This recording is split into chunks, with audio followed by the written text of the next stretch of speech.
On a crisp April night, I sat back in an office chair during my graveyard shift at work, and I said to myself, I've decided on a high of overconfidence that I'm going to do the impossible.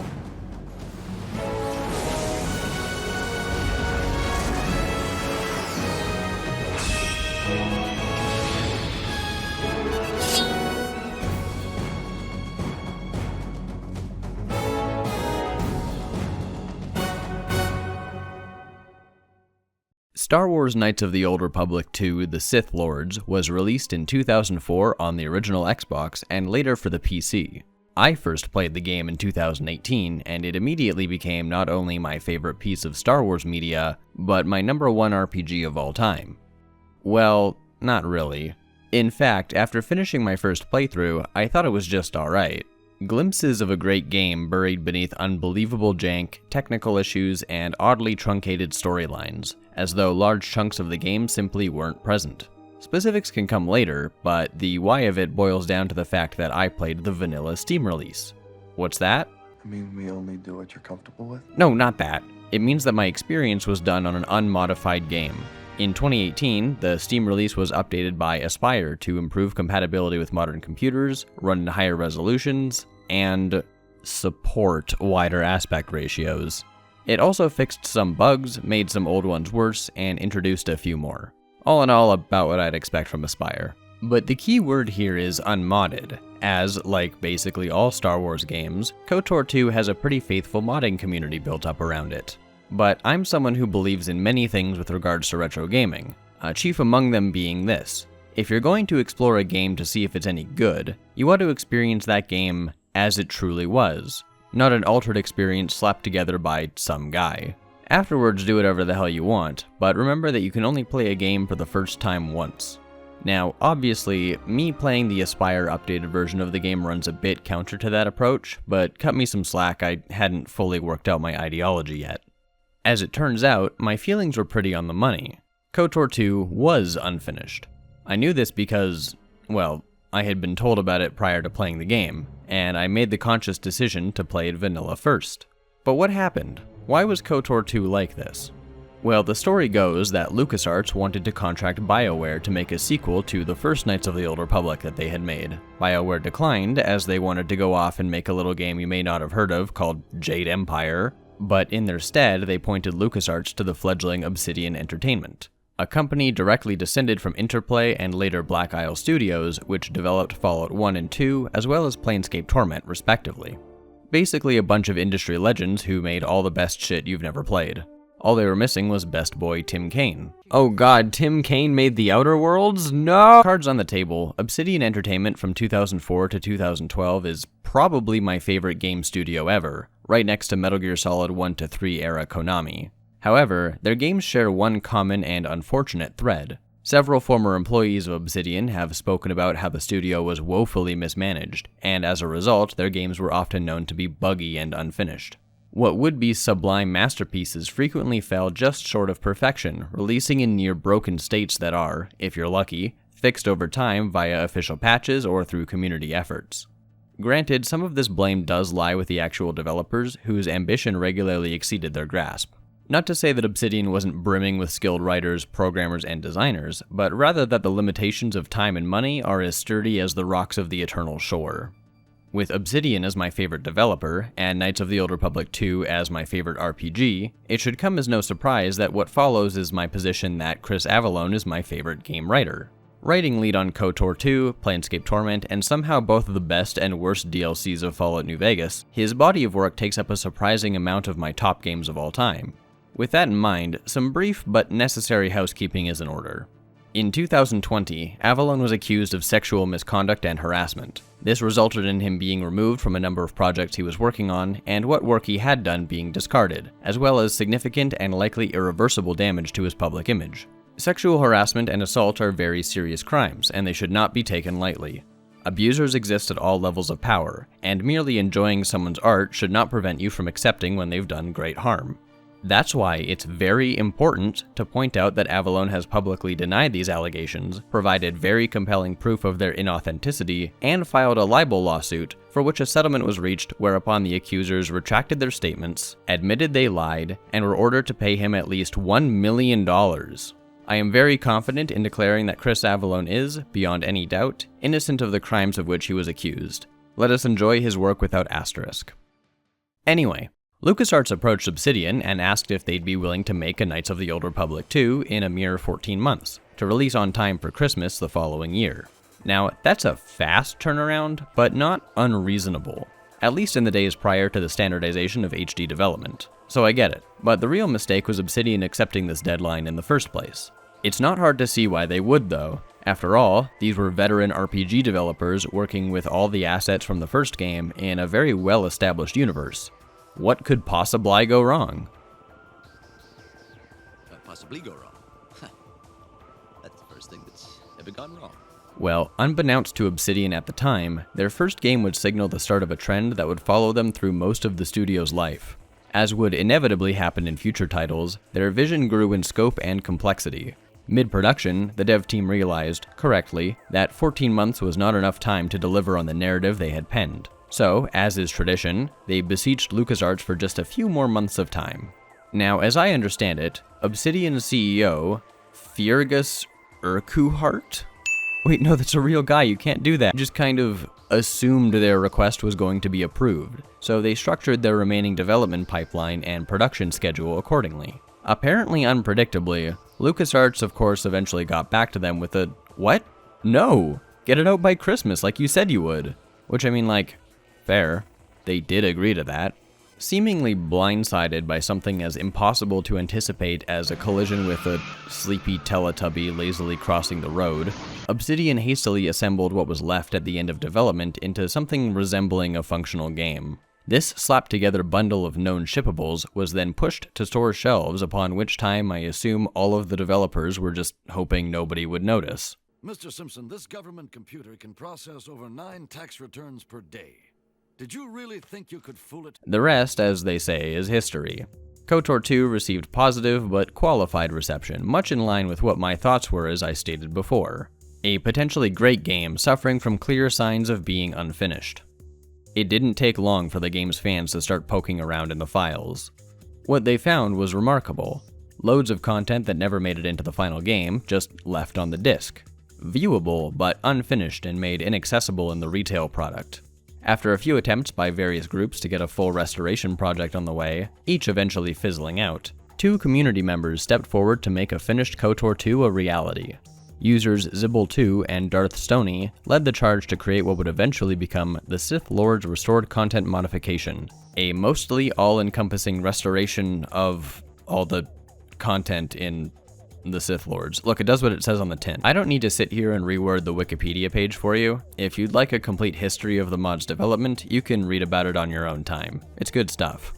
Point being that when the Restored Content mod was released, it was widely beloved and is largely considered essential for the game's experience. I am in agreement with this sentiment. If you're going to play KotOR 2, use the mod. There is one problem though, and that is, it was exclusive to the PC version of the game. I mean, obviously, right? PC gaming is where modding was born, and modding the content of games on consoles is pretty uncommon. And while KotOR 2's PC version is readily available and mostly works, it can be an unstable and fickle beast at times. That and the Xbox version does have a few perks, such as better audio processing, surround sound support, and a very comfortable control scheme that I honestly prefer to the mouse and keyboard setup. So it would be very nice to see the Restored Content mod brought home to the game's original release. In 2022, shortly following KotOR 2's porting to the Switch, user Jackal Frost got the mod running on Nintendo's platform, which was pretty dang cool. The Switch port is mechanically pretty similar to the Xbox original, but Aspyr made some changes to the game that I argue make it quite a bit worse. So it's definitely far from an ideal way to experience the game in my opinion. So where do I come in? Well, in that same year of 2022, I bought an original Xbox for the first time. Initially, I just wanted a way to play Halo Combat Evolved, but not long after, I fell in love with the console and its library. Soon enough, I picked up the first KotOR, as the old bastard has a lot of trouble running on modern operating systems, and I was kind of hankering for a replay of it anyway. It was then that I quickly realized that I really love playing this game on the Xbox for all the reasons I described above. KotOR in surround sound is simply delightful, and RPGs feel best when I get to kick back on my reclining couch and be absorbed by my 36-inch Trinitron. I had passed by Xbox copies of KotOR 2 before, always ignoring them as I knew that it was only possible to play the game vanilla on the platform and didn't really feel a desire to experience the unmodded version again. However, my enjoyment of the first game's Xbox release spurred me into picking up the second game at the end of March of 2024, if for no other reason than to see just how busted up it really was. I tore through the game in a couple of days and had a great time, despite it being just as bare bones as I remembered. But after I finished it, I sat back and I said to myself, man, it would be sweet though if the restored content mod was available for the Xbox. So I did some digging. And, as fate would have it, I wasn't the only person who'd had this exact same thought.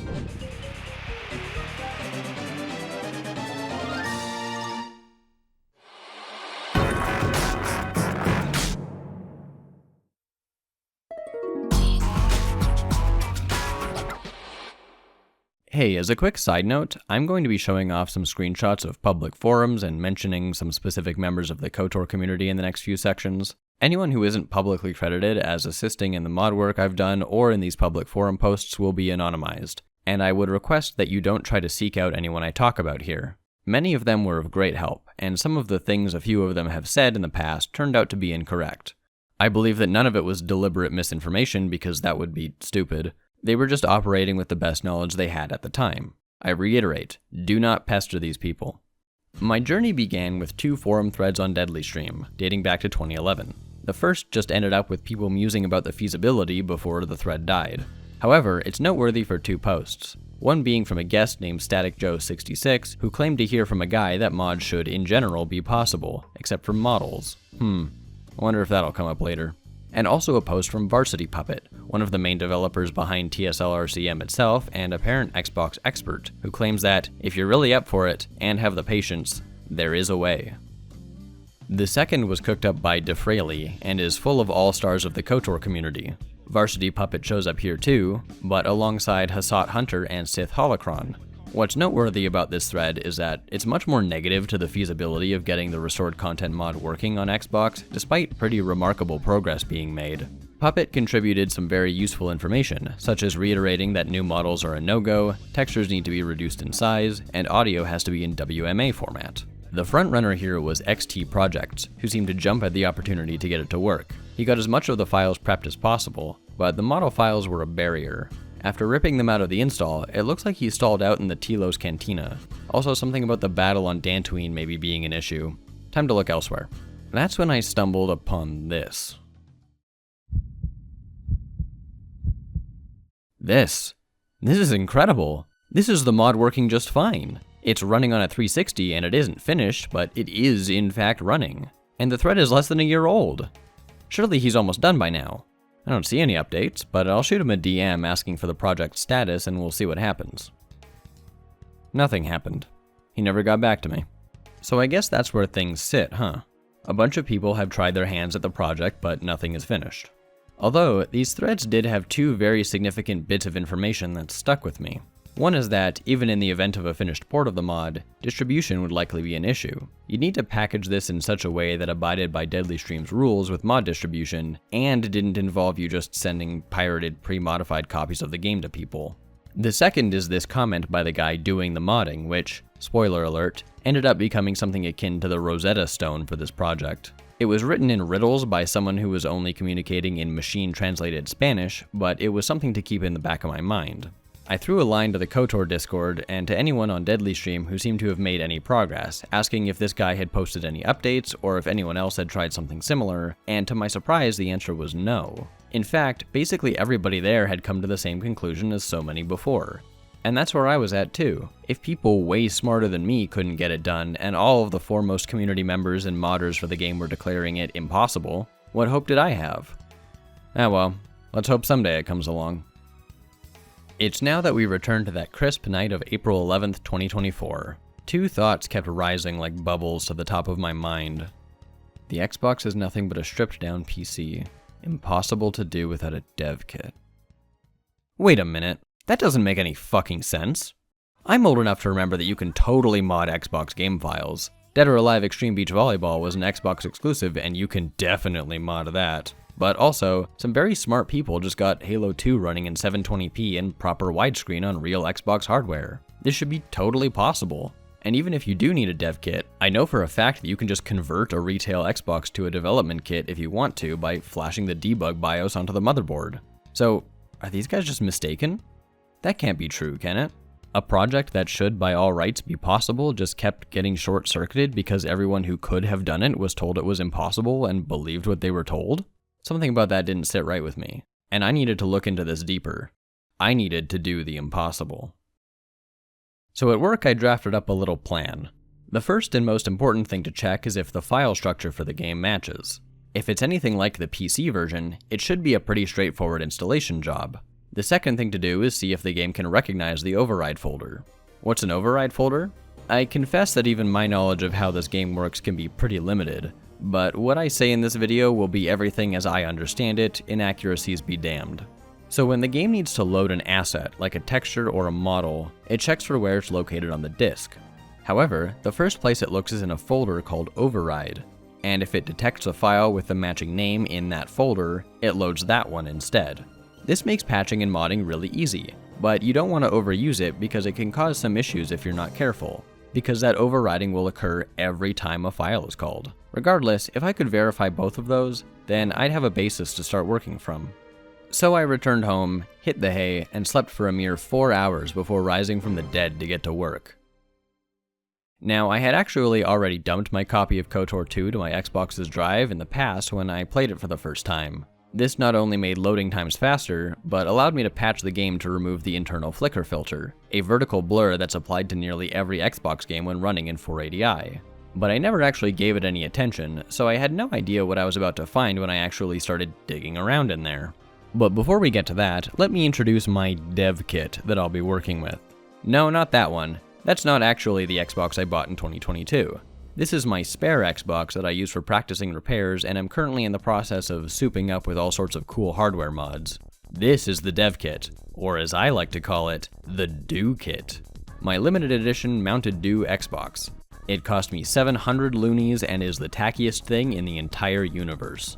I love it. She's soft modded, set up with the UIX Lite dashboard for that vanilla feel, and launches games off a 500GB Samsung SSD. All failing capacitors have been replaced and the clock cap has been removed. It is the perfect vessel for which I shall sail into the unknown. So with it, let's see what our file structure looks like. Almost identical to PC. Beautiful. However, Data Xbox and RIM's Xbox are definitely new. Probably nothing to worry about. For a sanity test, just to make sure that what I was about to embark on was actually doable, I opted to see if I could install the most simple and straightforward mod out there.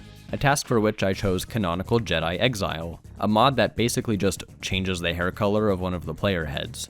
Create an override folder, drop the files in, boot the game.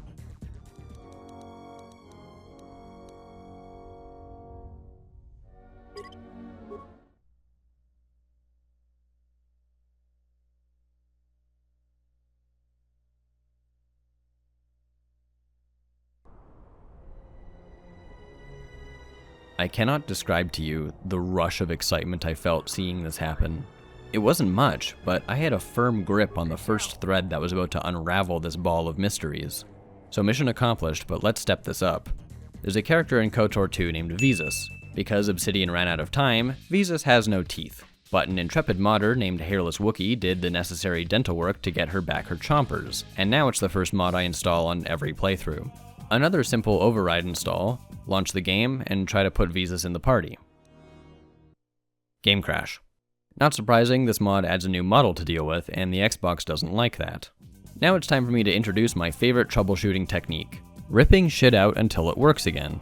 Now, .mdl files are the ones that are actually the new models. .mdx is some format I don't quite understand yet. So let's pull out the MDL file and see what happens. Well, it's certainly not a game crash. It sure ain't right either, but at least it confirms that .mdl files cause crashes, though they do seem to need to be at least present in order for things to function correctly. What was it that post said again? Use MDL edit to convert it to Xbox. Seems simple enough. Run the program, open the file, press the button to make it Xbox, and save it as, I don't know, binary, I guess. Always save your converted files in a clearly defined, separate folder. Let's drop her in.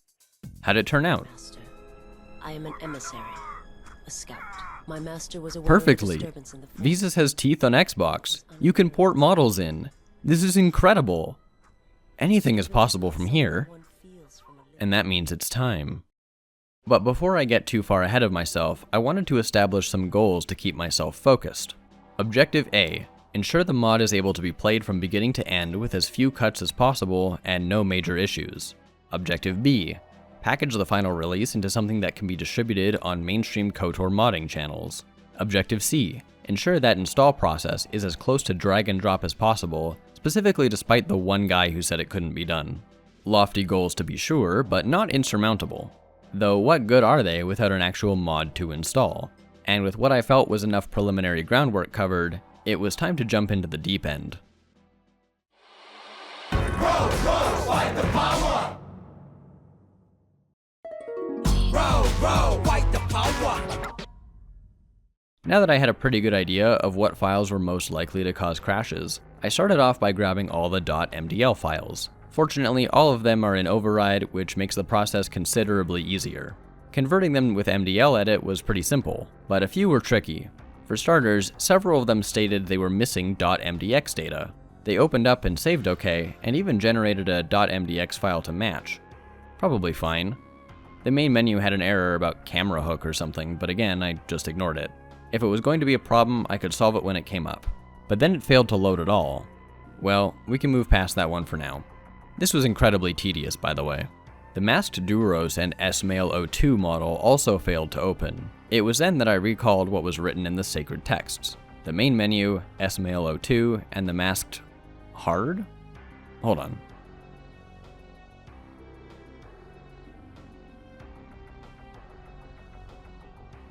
Okay. He says to use an updated beta version of MDL edit, but I'm pretty sure I've got the newest one. Doing some digging, I eventually found it attached to some posts in the forums, rather than it having its own dedicated download page. Pretty convenient that these are still up and this specific release isn't just gone. Anyway, with the newest version of MDL edit in hand, I tried these models that failed. Lo and behold, they worked just fine. After all the models were converted, the next step was to convert all of the audio files from WAV to MP3 using Sith codec. I grabbed all of the WAV files and threw them into the input folder for Sith codec. If you try to play them as is, they sound like this. That's because KotOR 2's audio files contain some sort of indecipherable data as either protection or information for the game to use, which will be incorrectly played back as audio by your media player of choice. It's not necessary though, and I'm happy to have it stripped out. Running the decode batch file converts everything to MP3 and dumps it into the output folder. Now to convert to WAV for the Xbox and strip the metadata. For that, our Spanish-speaking friend suggests something called Format Factory. Okay, maybe we try a different download. Oh god, this is so sus. Oh dear, how do I... that's it. Drag everything into Format Factory, select low quality compression, define the output folder, and hit start. If you're looking carefully, you'll notice I accidentally selected WAV instead of WMA. I noticed this mistake and fixed it later.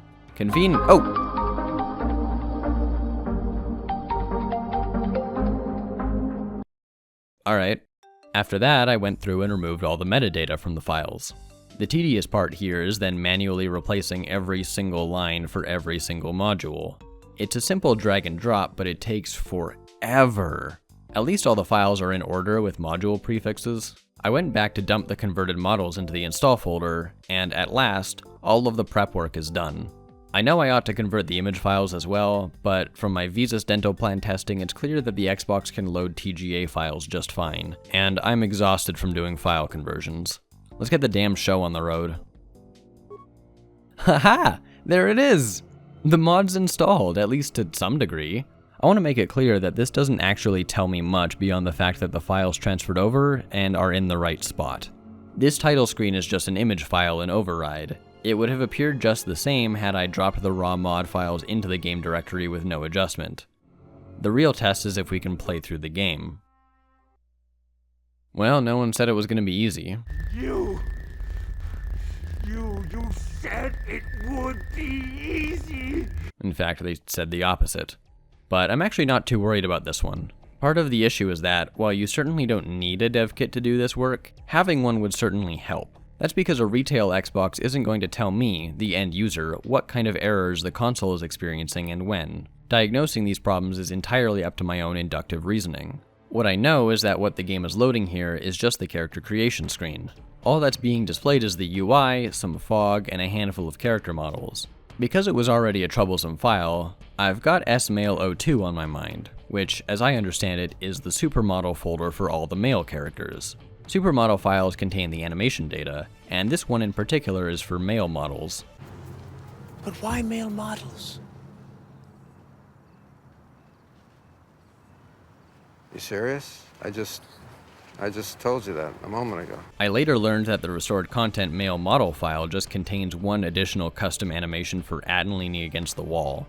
Even if Atten isn't on the screen and this animation isn't being used, it still is part of the model file being loaded. And if that is what's causing the problem, it would make sense for the game to crash here. This file has already been a pain in the ass, so I'm fine just ripping it out for now to see if it works. If Atten can't lean against walls, so be it. We'll come back for it later. Perfect. I love being right. Aside from a mysterious lack of the restored content logo on the loading screens, the tutorial went pretty much as expected. And by that I mean I skipped it. Look, if you're a user advanced enough to install this mod, you probably don't need to learn how to play the video game. Very unserious testing by me, but I haven't received any complaints yet, so I'm sure it works just fine. Historically, there have been 3 easy ways to test to see if the mod is installed and working correctly. The first is the title screen logo. Check. The second is a line from Kreia where she describes the Ebon Hawk during your first conversation. The ship we arrived in, the Ebon Hawk, must still be in this place. We should recover it and leave. Check.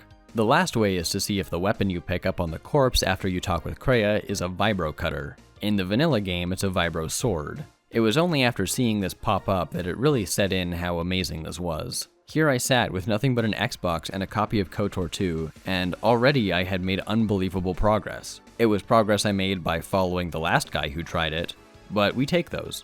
I can't wait to encounter 700 squidjillion issues that will need to all be resolved individually. I won't walk through the entire game, don't worry. Peragus and Telos went almost entirely without incident. The metal boxes had a garbled texture and the hyperspace tube didn't look right, which was all that was wrong with Peragus. The funniest error I encountered was actually in the Telos Cantina. Corrin Fault and both the Twi'leks were headless. I'm skipping ahead a bit, but in the interest of saving time, here's how I ended up solving these problems. The headless NPCs were caused by those characters only having .mdl files added by the mod, which was that error MDLEdit was giving me. When saving the new file, MDLEdit would generate a new useless .mdx file alongside it, which I then copied to override. All it took was deleting that new .mdx file to allow the game to load the vanilla one instead. This worked for the metal box as well. Though this introduced another error, which I imagine you can see pretty clearly. This is actually what the headlink button is for. Just open it up, press the button, and we're good. As for the hyperspace tube, I just axed the texture entirely. I couldn't tell the difference between the vanilla one and the restored one anyway, and honestly, I didn't really feel like finding out. Whatever gains were to be made from the new texture would likely be lost at the Xbox's low resolution and the object's distance from the camera. Moving on, when initiating the Holdout Blaster side quest, the game seemed to lock up for a second. There's more than a few people around here I'd suspect having a hand in this. Anyways, good luck. Let me know if you find the source of the blaster. That's weird. It's clearly on the trigger for the masked Hard to spawn, so I went to check it out. Oh hey, it's the issue the other guy had. This one was complicated, and Alvar007 was the one to give me this fix. Rather than just convert the model file from PC to Xbox binary, I first needed to export it as an ASCII file, for some reason. Then re-import it and finally export it to Xbox binary, ensuring that the sfemale02, MDL, and MDX files, which I extracted using KotOR tool, were present in the source folder for MDLEdit to reference. That realigned his mask, but the game still locked up when he loaded. Simple fix, find his texture and halve its size. I'll go more into texture conversion later, as well as explain what happened with this incredibly garbled loading screen. Can I just say I really hate the running animation in this game? It's designed to look good with the new physics the robes have, but really, I'd have preferred it if they kept the old animation from the first game. The first real progression blocker came when attempting to leave Citadel Station. That's a new one. I was stuck here for a while. I knew it wasn't a model issue because that would have caused the game to freeze. This was something different entirely, but in order to find out what it was, I needed to have a solid reference point for what was supposed to happen. The most straightforward way would be to run through the game myself on PC with a mod installed, but that's adding an entire extra playthrough to my development time, and I really didn't want to do that. Ideally, I could access a full recording of a restored content mod playthrough, and I knew just where to look.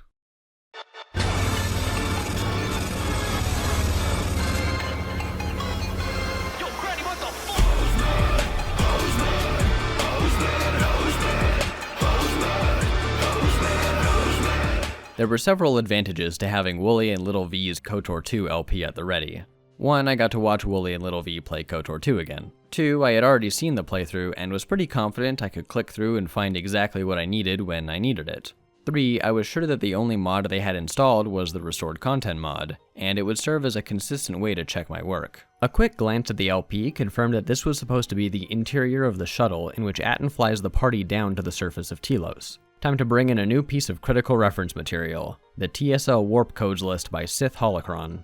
The way KotOR works is that the game world is broken up into sections called modules, and those are separated by loading screens. So if you cross a loading screen, you're going to a new module. Each module has a code that's used by the game to identify which files belong to each module. For example, if you're on 207TEL, or 207TEL, that's Citadel Station Cantina. Cross this loading zone and the game is sent instruction to warp you to 202TEL, the entertainment module. In this case, the issue was clear. This module isn't part of the base game, and is instead a brand new one added by the restored content mod. The warp codes list conveniently itemizes all the new modules that are added by the most popular mods for the game. And by referencing said list, we can see that the module that's supposed to be getting loaded is 235TEL. Doing a quick search in the mod folder, and we find that there are a bunch of files that start with 235TEL, a .mod file, and a few things in override, which are a model, a texture, and a bunch of files I don't know what they do yet. As I mentioned before, a retail Xbox is going to keep its cards pretty close to its chest when it comes to error reporting, but what I see is still stuff I can go on. It makes sense to me that a dirty or damaged disk error would pop up if the game was trying to read a particular section of the disk and couldn't, which to me seems like the game is trying to find an important file and it can't. But that doesn't make any sense because this just works on a PC. So it has to be something specific with the Xbox. After some coaching from a few very kind people on the KotOR Discord, who helpfully educated me on what some of these files actually are, I ended up trying a bunch of stuff that went nowhere. The vanilla game doesn't contain any .mod files for modules. All of the module data is contained in what are called RIM, IRF, and SRIM files. Data can be added to modules by piling a .mod file on top of that, and that's what basically every mod does. The hunch I had was that the module was failing to load because there was no underlying module file for the .mod to, well, modify. The module files themselves are basically archives containing the building blocks of the actual modules. .rim files contain R, Git, and IFO files, whatever those are. IRFs are entirely the dialog files, and SRIM files contain basically everything else. .mod files add other stuff, but I think this is a good place to start. So I ripped open 235tel.mod and what the hell is that? Why are there RIM files in the mod file? Well, that might be a problem. I pulled those out and in the meantime happened to remember that there was a whole RIMS Xbox folder I wasn't even looking at. The RIMS Xbox folder contains ARIM and ADXRIM files. ADXRIMs contain the model data and texture files. That's what those MDX files are, by the way. The ARIMs contain a whole lot of other file types that conspicuously line up with the types of files present in Override. Using IRFedit, I fabricated some new ARIM and ADXRIM files, filled them with the assets from Override, and placed them into the RIMS Xbox folder. The RIM and SRIM files I pulled from the mod file went into modules. And it didn't work. It turns out that I was on the right track though. I just needed to do a little bit more. I missed the fact that there was also an IRF file in there. That can go into modules. I should also save a new .mod file with none of those files I've extracted still inside to cut down on file redundancy. Additionally, I needed to fabricate new SRIM files with the DLG and lib files from the .mod file. Everyone hold on tight. We should be putting down in a few seconds. And just like that, it worked. This was one of the hardest to puzzle out fixes, but it taught me a lot about how the game's modules were constructed. This one in particular is just incredibly strangely laid out.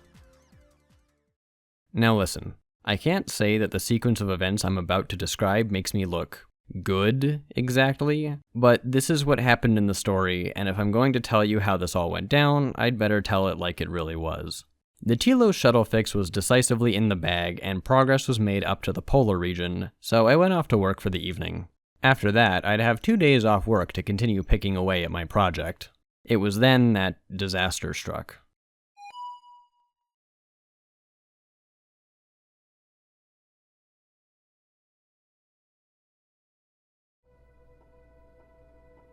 Am I not supposed to have what I want? What I need? What am I supposed to do? This was a critical hit to both my pride and my motivation. I sought consultation from my closest confidants who had been eyeing my journey since the start, and they were supportive of my plight, offering condolences and a few solutions. I sat back in my chair at work and I pondered, what's a man to do? Should I throw up my hands, let go, and allow these guys to finish their port since mine's redundant now? Do I try to squeeze myself onto their team, unremarkably etching my name into the special thanks section of an already basically completed project?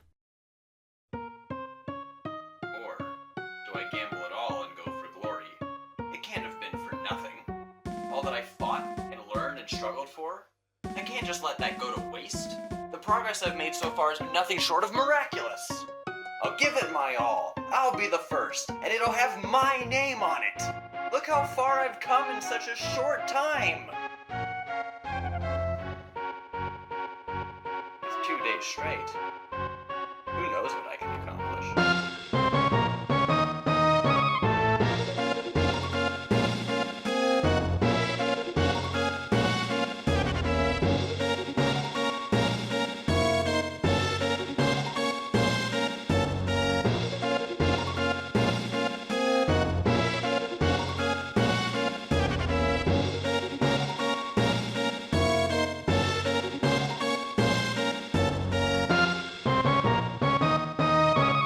After I got home from work that night, I steeled myself and made a bit more progress in the game, but hit first a snag and then another wall. When you arrive at Telos' polar region, the party gets put into these force cages. For some reason, there's a big green untextured circle on top of them. This was very strange to me because the mod doesn't touch these force cages at all. So what's happening here? Well, looking at a vanilla Xbox playthrough of the game revealed to me that the Restored Content mod actually adds a new camera angle for this scene. These circles were always there, but you couldn't see it with the old camera angle, and I assume the model was updated for the PC version to remove this error. The fix for this was very simple. Using Blender, I opened up the model of the force cages using a plugin called KotOR Blender, which allows you to modify KotOR models in Blender. Man, the modding community likes to name their stuff in a way that makes it hard to write interesting sentences. Anyway, model loaded, delete the polygons that make up this circle, and export it. Easiest fix ever. The real issue came when the game tried to load into the holo recording of the Exile's trial. We seem to have found it. Hey, wait a minute. I seem to have found it. We seem to have found it. I seem to have found it. Anyway, the game would crash when loading this scene. As far as I can tell, the mod only adds a fuzzy camera filter to the sequence, but that's a vanilla effect that's just being applied to the screen. So it had to be something else. Based on it being a sudden stop of the game, I figured it might be another model issue. Combing through the models again, and yeah, the Jedi Master robes here have been altered by the mod and I just forgot to convert them over. I did one final scan of the whole list of .mdls and was absolutely sure that all of them were properly converted, and then I moved on. I haven't the slightest idea of what the world has in store for me next, but we've made it to Nar Shaddaa, and I'm happy. Something I've glossed over up until now is that I was sleeping an average of 3 hours a night since I started this project. Working on it enthralled and energized me so much that I would wake up as soon as I could just to keep working on it again. Every hour was critical, especially with the possibility that someone could finish it first. So crunch was the only way I was going to get it done. I also work a lot better when I have one project to laser focus on for an extended period of time, so this was really conducive to my workflow. Nar Shaddaa went perfectly, right up until the Red Eclipse boarding event when this happened.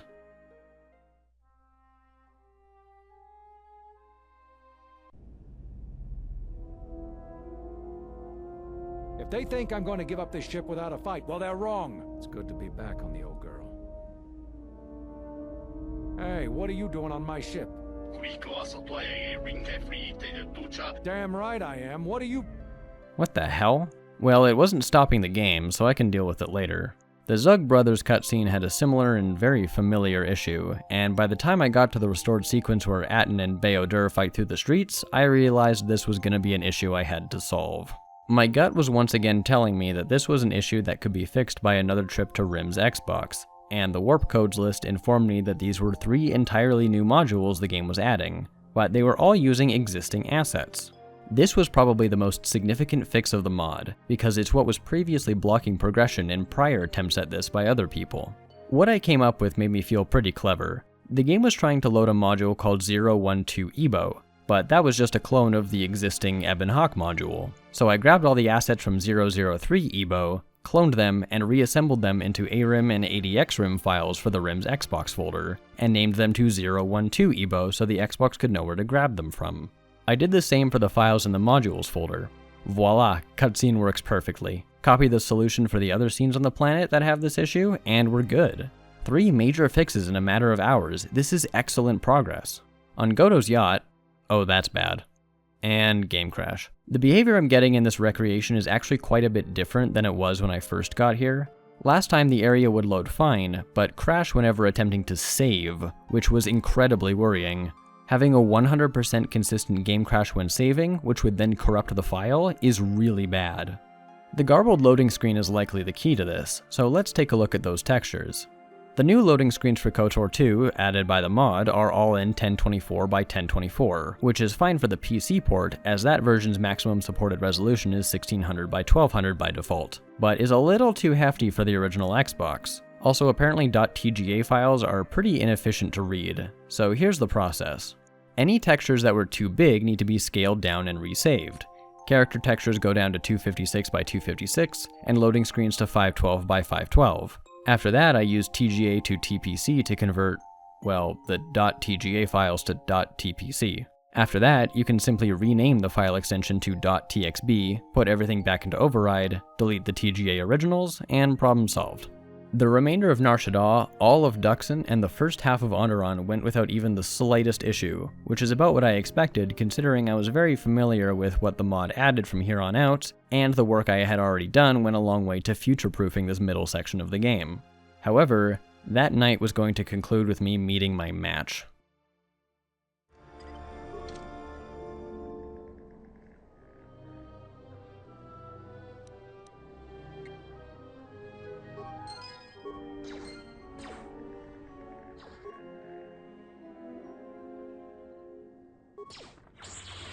This is what I was worried about from the beginning. The battle runs pretty bad even on current day PCs, so the original Xbox has almost no hope. There are simply too many guys that get spawned. However, I had a cunning plan. Simply cut out like half the guys. It seems reasonable that the mercenaries would be spawned by a script, so I started there. These are all the scripts for 601 Dan, the module where the battle takes place. It's actually shared with the regular area prior to this set piece, so if you, for example, place mines around in preparation for the battle, they'll remain and be useful during it. There are a lot of scripts here, so I picked one that sounded like a good lead. Oh god. Oh no.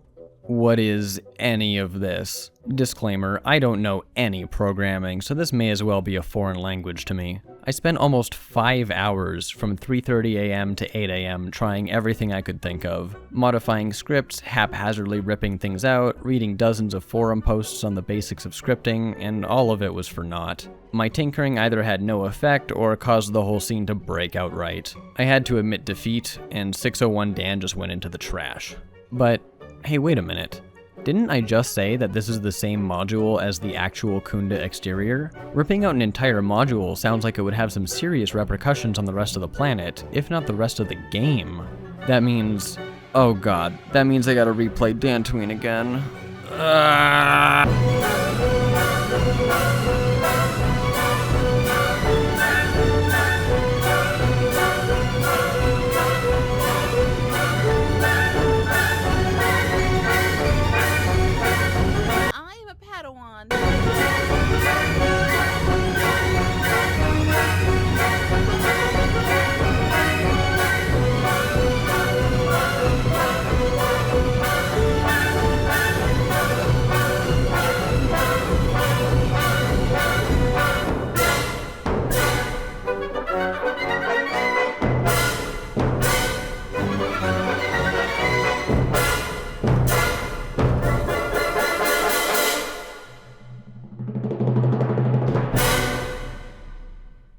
By the grace of Christ, nothing was adversely affected by deleting 601 Dan, and the rest of the planet actually continues as normal. Unfortunately, porting the Battle of Kunda to the Xbox is most certainly above my skill level for now. By all rights, this should have spelled the end of the project. It's only because of a stroke of colossal luck that I was even able to continue. With the sun very much in the sky, I admitted defeat and crawled into bed. 3 hours later, it was time to get back to work. With Dantooine complete, I began the second half of Onderon. Both it and Korriban had no issues whatsoever, which was a relief. It looks like the majority of the work for this mod actually comes in its preliminary stages. Once that's all taken care of, the rest more or less just falls into place. That doesn't mean we're out of the woods yet, but it means progress is smooth. The best scene in the entire game plays, and... oh, okay, there's supposed to be a shot of Visas meditating in the Ebon Hawk here, and... oh, the other shots in the ship don't render correctly either. As it turns out, this fix was pretty interesting. The layout file for the module is calling for rooms from 003 EBO, the regular Ebon Hawk module. Makes sense, so why does it work just fine from PC and not on Xbox? Well, my conclusion was that the PC version can make more assumptions than the Xbox original. The PC port can be asked for models from a different module and retrieve them from that module. In contrast, the Xbox doesn't seem like it can do that.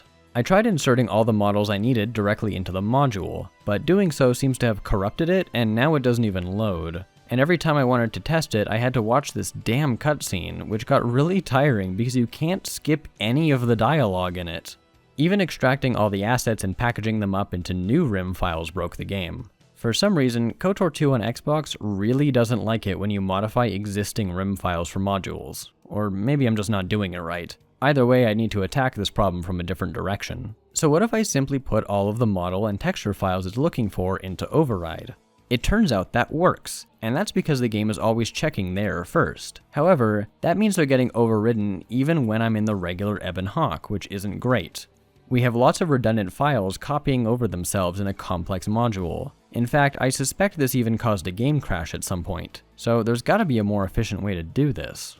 It was then that jcarter426 and I brainstormed a perfect solution. I duplicated and renamed the 003 EBO files the game was looking for to 008 EBO, then put them into the 650dan.mod file. Now, 008 EBO isn't a module that really exists, but that doesn't actually matter. Then, I edited 650dan's layout file to say to grab 008 EBO rooms instead, and it can pull them from the .mod file. This keeps the redundant files out of override and consolidates them into a much more efficient location. With that, the scene played perfectly. The next major piece of restored content is the HK factory.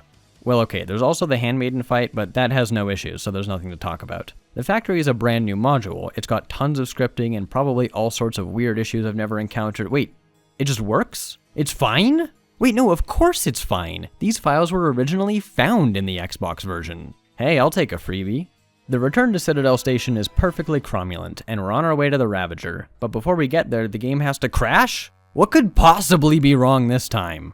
This crash was assuredly the most perplexing issue I ran into in the entire process, but it didn't take all that long to figure out what was happening. So in this scene in the vanilla game, they apparently didn't finish the skybox, or space box thing around the Sojourn, so the galaxy is looking a little empty back there. The restored content mod adds some stars in the background as well as a few ships. Now, for some insane reason, this ship out here is almost 2,400 polygons. That's not even the worst part. These two little ships over here are just as detailed with about 2,400 polygons themselves. And these ships way out here are almost 5,000. You can barely even see these fucking things from this far away. I suspect these were ship models that were made for other projects and were reused for this. I'd be shocked if these were in the game originally. I tried getting my Blender savvy friends to see if they could shave a few thousand polys each off of these decorations, but unfortunately we couldn't make it work, so I just deleted the ships. Kept the space background, but all these extra cruisers weren't necessary at all. It's not like these ship models were likely to have been restored from anything anyway, they look like new models. Malachor 5 is the final area of the game. Once again, everything worked perfectly until the fight between Atton and Scion. Same issue, same fix as before. So when I look upon you, it shall be like a mirror. Then I shall let you die. There's nothing worse you can do to me. Take your time.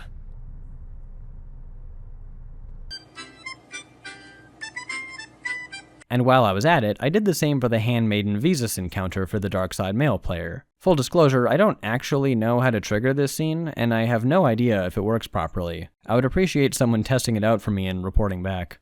It is done. At last, it is done. Need any company?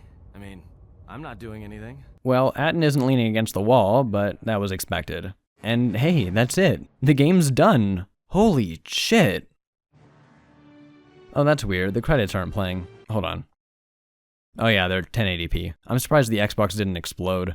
Convert to MP4, add my name, scale it down to 640 by 272, export as an MP4, and reconvert to BINC. Easy as pie.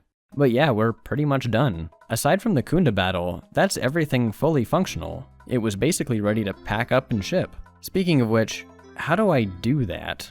In my frenzied rush to get working, I kept basically no documentation or record of what I had actually done to these files. I had to reverse engineer my own project to piece together what I had even modified.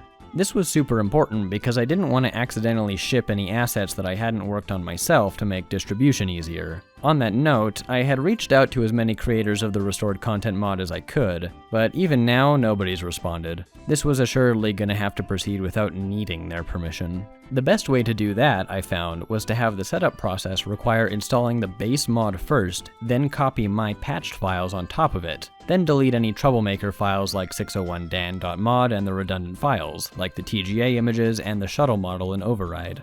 That way, I not only wasn't siphoning downloads of the original mod, but was actually giving a bit of a boost to their numbers. Not a lot, mind. The demographic for this is minuscule, but it went a long way to getting it approved. I edited together a small trailer, and that was it. Version 1.0 was ready to release. The rest is history. I got some thanks and congratulations from community members, and over 300 people now have downloaded and enjoyed my work. I'm incredibly happy to have brought this essential mod for the game to the console it came from originally, and I couldn't have done it without the help from that same community. Alvar007, who alongside JCD28, sent me a properly converted male model file so Atten could once again lean against walls. Jackal Frost, who helped playtest the port. JC from the KotOR Discord, creator of Sith Codec, which made converting the audio files possible, and who answered all of my inane questions about basic KotOR modding. Thor110, a fellow Xbox user from the KotOR Discord who was similarly able to help with teaching me the basics. BeatV, creator of MDL Edit, which was vital for converting the models to Xbox format. Fair Strides, who created EarthEdit and DLG Editor, two tools which proved vital during the module editing and information gathering phases. Darth Sapiens, creator of KotOR Tool, which was surprisingly able to dig through the Xbox files mostly uninhibited. Blue for creating the KotOR scripting tool, which I was not smart enough to make much use of. Sith Holocron, who kindly offered to contribute a properly converted and sized restored content mod logo for the main menu and loading screen. Darth Beatamon, for helping to advise on a fix I completely missed on my first pass. The lightsaber training sequence with visas actually doesn't end, because Xbox KotOR apparently prioritizes reading base game scripts over identically named ones added by modules. So I threw the script that runs the sparring sequence into Override, and it works again. Endix UR, who made TGA to TPC, the program that I used to convert the texture files into something the Xbox could handle. Lastly, I want to thank Hellraiser988 and Iroiri, two people with RAM upgraded Xboxes who were able to verify that the Battle of Kunda actually does work if you have 128 megabytes of RAM installed in your system, and patch the game to allow it to take advantage of that extra headroom. They recently put out a 720p widescreen patch for KotOR 2, which is pretty impressive, and you should give it a look if you're into that sort of thing.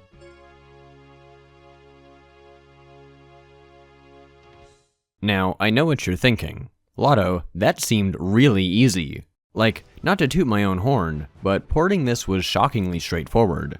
I'm a genuine idiot with effectively no modding experience of any kind, and I was literally able to get it done in a week and some change. So what the hell happened here? Am I a cracked out super genius, or is there something else going on? Well, I think the main barrier was that people just believed it to be impossible. See, there's this old Star Trek episode called Spectre of the Gun. Anyway, point being, if there weren't so many people in high places telling everyone that this was impossible and would never happen, perhaps it would have been done sooner. I do not consider myself to be uniquely intelligent and would never credit that to why I managed to pull all of this together. Anyone with even a little modding experience with KotOR would have been able to figure this out in no time. I am, however, uniquely obstinate. for better and for worse. It's why I put so many of those quotes in my trailer, because being told that something is impossible just makes me want to do it more. I am incredibly lucky that I was able to figure out how to get all of this done, and even more so that the fixes I had to implement miraculously increased in difficulty over the course of the game, allowing me to ride a smooth complexity curve all the way to the end. So where does modding KotOR on the Xbox stand today? Well, most mods should work natively if installed directly on top of the Xbox version. Things like the TSLRCM tweak pack and the Mira or Hanhar mod, though I've never tested them, ought to function correctly with no alteration. However, there are some files that need tweaking when they do appear in mods. MDL files need to be converted to the Xbox format using MDL edit with their MDX to match. TGA files need to be resized to fit within the Xbox memory limitations and converted to TXB. New modules need to have ARIM and ADXRIM files fabricated and placed into the RIM's Xbox folder, and possibly RIM, SRIM, and ERF files. Anything with too high a poly count or too many assets is simply too much for the Xbox to handle, though exceptions are possible with 128MB systems. And lastly, non-WMA audio files need to have their metadata stripped out and converted to WMA. And that sums up a lot of modding Xbox KotOR 2, converting files to be compatible with the Xbox and putting them where the system expects them to be.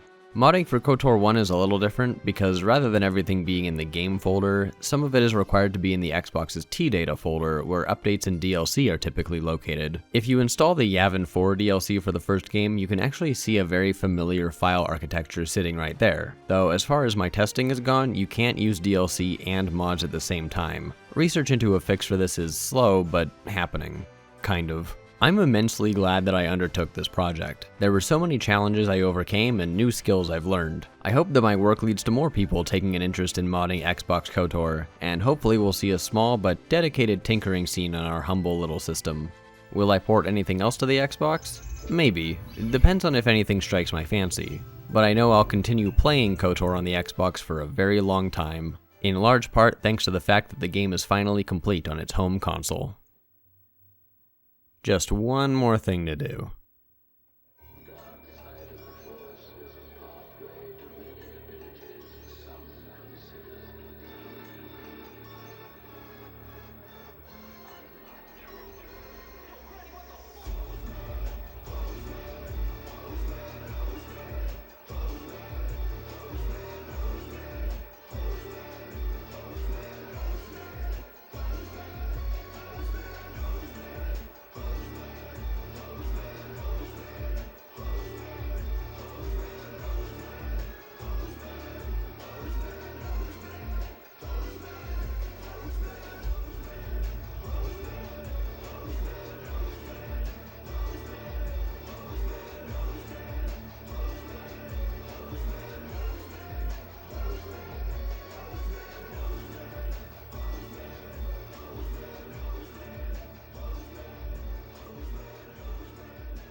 Is this necessary? Look, I can't fit this godforsaken piece of shit in the Xbox